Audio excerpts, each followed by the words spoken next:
I found a like totally awesome boxing documentary. I'll try and do it in 3 parts if any of y'all give a fuck, but it's awesome, this is, man. See what a monster he was, especially for that time. It's just freakish how where he's playing. Rocky Marciano. You kind of remind me of The Rock.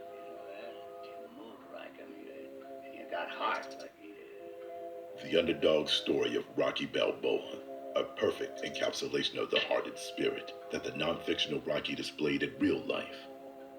A fighter with an unmatched tolerance for pain, who endured more agony in just 2 of his fights than most boxers do in their entire career. He welcomed pain, but was frightened of defeat. His record speaks for itself. He was a man who refused to accept defeat 49 times. Rainy Day Boxing brings you Rocky Marciano, a boxing legend. I'll say it's not an exaggeration to say that he probably lost 90% of the rounds he ever fought, but he knocked every one of those motherfuckers out except for maybe 3 or 4 that he did win on points or something. He was an unstoppable force in the heavyweight division, always coming forward, always pressing and pounding his opponent.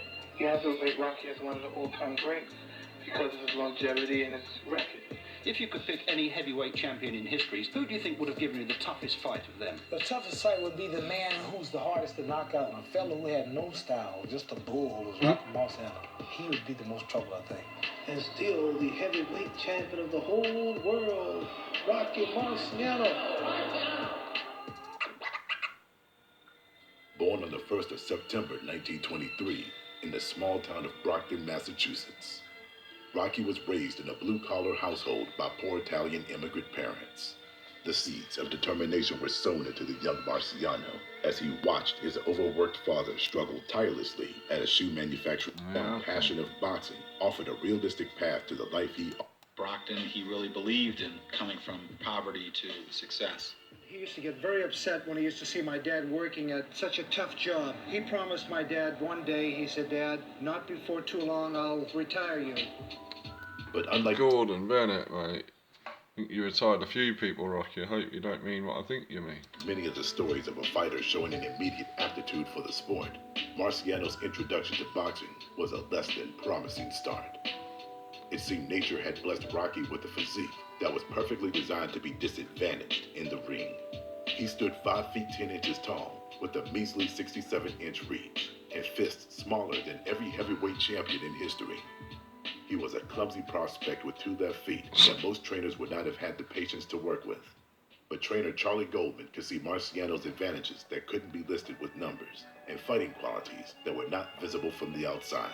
That's it, mate. That's it. That's the thing. It's like the Rocky Balboa shit, man. You can't judge it on, well, this proves that Rocky ain't total bullshit because, like I say, no one gave this kid a chance. It's ridiculous, mate. You're too small. But he just had the ability to take a beating and he just trained twice as hard as everyone else and he could hit as hard in round 15 as he could in round 1. And your arms, when you can't knock a geezer out, 15 rounds back in them days and every punch feels like a fucking club with a bat on the arm. Even his arms, like the geezer was like, my arms are in so much pain I could barely fight.